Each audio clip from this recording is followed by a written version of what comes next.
The study we presented was on the safety and efficacy of Tenecteplase in patients with medium vessel occlusion. As you may know, the AcT trial or Alteplase compared to Tenecteplase trial was a large programmatic trial assessing the safety and efficacy of Tenecteplase compared to Alteplase in all stroke patients presenting within 4.5 hours.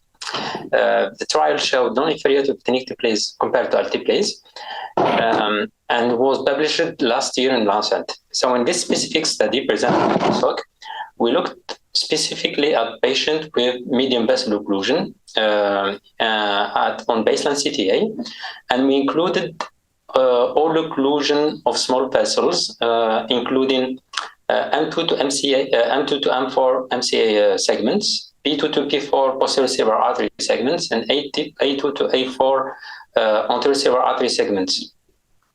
So among the 1,577 patients from the main trial, we ended up with 450 patients, around 30% of the population. And we compared the clinical functional outcome between both thrombolysis treatment types.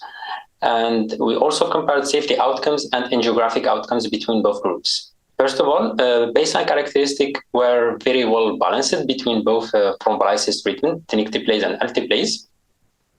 The primary outcome was MRS 0 to 1 at 90 days, and it was very similar between both groups, although slightly higher than Tenecteplase in patients receiving Tenecteplase. And when we did the adjusted analysis, when we looked at the MRS 0 to 1, the MRS 0 to 2, and the full analysis, we didn't find any significant results.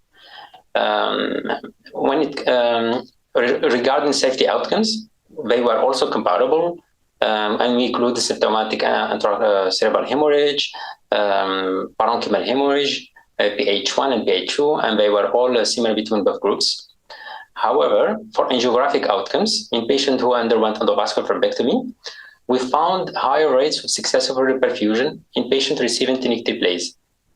And it was significant in the unadjusted and adjusted analysis, and with an adjusted risk ratio of 1.29 in favor of Tenecteplase.